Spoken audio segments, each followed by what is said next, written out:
เอาทักทายสบายดีและก็สวัสดีพ่อแม่พี่น้องเอฟซีเบิร์ดสุขุสุขคนสำหรับตอนเช้ามื้อนี้ขอยกาบริไปใส่งานอยู่เรือนเพราะว่ามื้อนี้ก็มีข่าวพิเศษทุกคนเพราะว่าเฮาบ่มีคลิปลงก็เลยตัดสินใจว่าบอกข่าวให้พี่ๆ FC ทุกคนได้รู้ได้ฟังเนาะเกี่ยวกับสภาพอาการของเฮา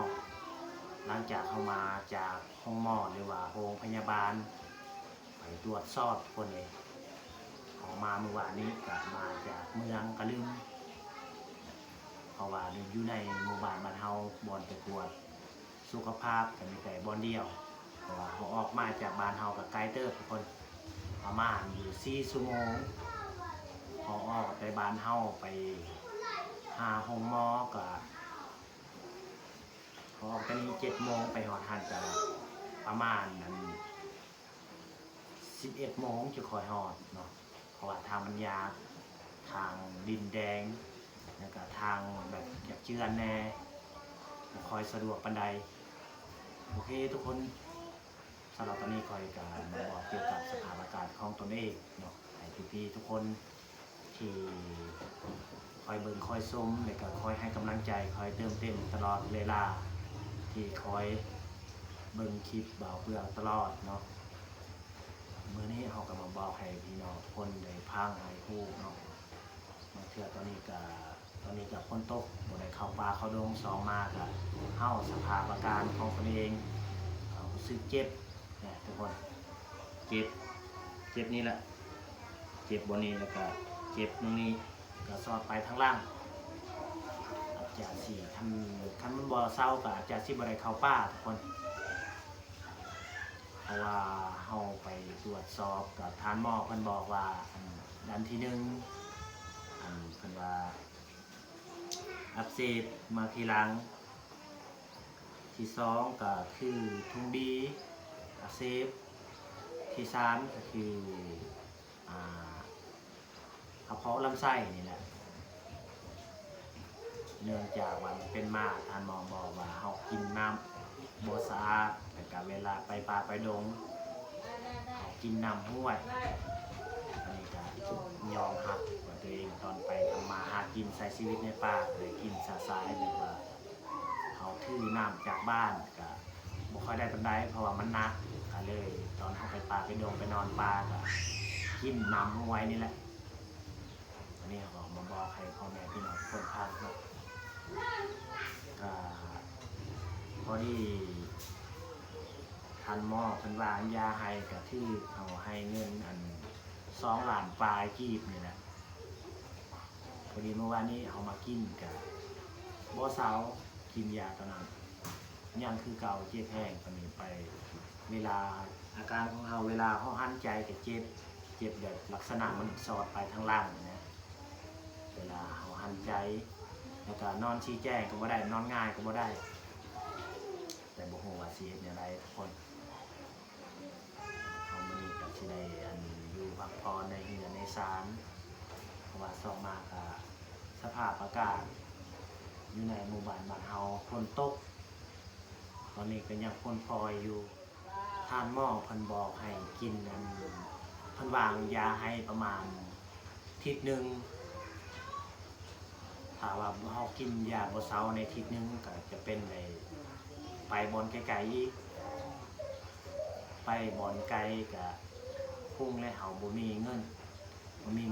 ความจริงเฮาอยากไปปาเซหรือว่าเซกอง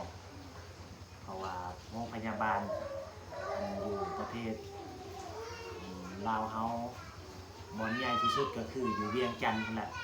แต่เฮาบ่มีปัญญาไปเพราะว่าสองมาบ่แม่นบ่มีปัญญาอื่นเฮาบ่มีเงินสิไปนี่แหละถ้าเฮาจะไปต้องเฮาใส่งบประมาณหรือว่าต้องได้ใส่หลายเพราะว่าสองมาเฮาบ่มีเงินสิใส่อันนี้เงินเฮาเงินจากกำลังใจพี่ๆเนาะเงินเฮาเฮ็ด YouTube นี้ก็เดือนนึงได้แต่$100ก็ตกอยู่เงินลาวเฮาก็คือ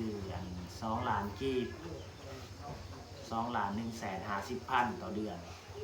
เพราะว่าสภาพอากาศของตัวเองก็เจ็บตลอดแต่ทำอิฐคอยก็อยู่เพื่อนคอยก็อยู่เทิง เนาะอยู่เทิงหลังจากเขาแต่งงานกับเมียคอยกะเพราะว่าอยู่เพื่อนพ่อแม่เขากะ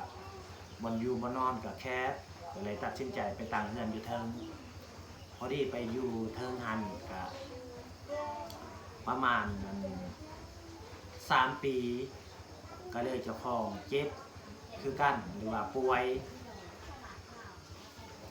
แล้วก็ตัวตอนเขาไปอยู่เพื่อนเทิงคนป่วยก็เจ็บงอนี่แหละเจ็บทางบ้านเส้นประสาทตรงนั้นก็ไปตรวจสุขภาพเพื่อท่านหมอว่ามันเป็นประสาทแล้วก็มันเป็นอันนี้แหละมาทีหลังคือกันแต่ไปเป็นพวกเบิดหลายเตอเงินจากPPFC เป็นอยู่ทางสวิตคนแรกเป็นเอาเงินมาให้เอาไปเป็นปัวขาลายเตอคนให้ก็ยังมาท่านเช่าทุกคนเลยพอดีหลังจากนั้นก็ไปทางหมอดูอีกไปทำไปเบิ่งหมอดูมันเบิ่งดูว่าย้อนเขาไปต่างเดือนอยู่เทิงอาการของเขาจริงๆแบบนี้ก็เลยตัดสินใจลงไปอยู่น้ำพ่อน้ำแม่อีกก็เลยเด็กทีมเพื่อนทีมซานนี่ไปอยู่น้ำพ่อน้ำแม่เกือบ2 ปีแล้วมันมีบ่นอนกับนอนเบียดกันแต่บ่เศร้าเทื่อนี่เขาสิเล่าให้พ่อแม่ฟัง4 คนที่เพื่อให้กำลังใจเขามีคลิปลงเราตัดสินใจบอกให้พี่ๆทุกคนฟังพี่น้องเบิ่งสภาพอากาศมื้อนี้ฝนตกแห้งเดินที่ภูกันพากับมืดตึ๊บแต่ฝนตก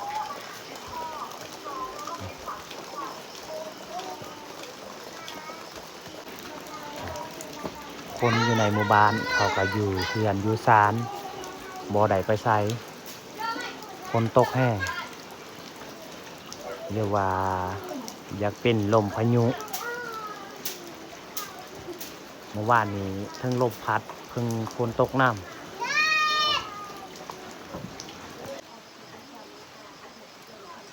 นะบรรยากาศมืดตึ๊บเลยทุกคนฝนแห้งตอนเช้านี่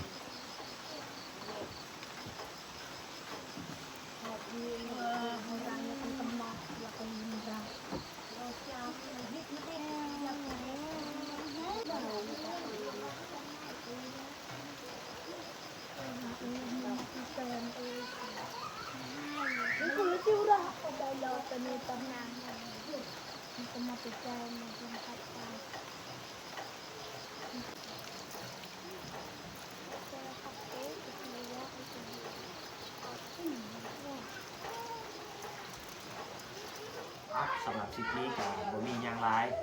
ต้องขอบใจเด้อพ่อแม่พี่น้องคอยติดตามรับชมแล้วก็คอยให้กำลังใจให้เบาเปลือกตลอดเนาะ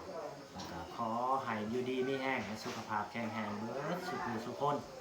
ปรารถนาสิ่งใดก็ขอให้ได้สิ่งนั้นเนาะอย่าเจ็บอย่าจนพี่น้องเลยถ้ามาคลิปนี้ก็อย่าลืมพากดไลค์ถึงใจอย่าลืมพากดแชร์เพื่อเป็นกำลังใจให้เบาเปลือกเฮ็ดคลิปต่อๆไปขอขอบใจ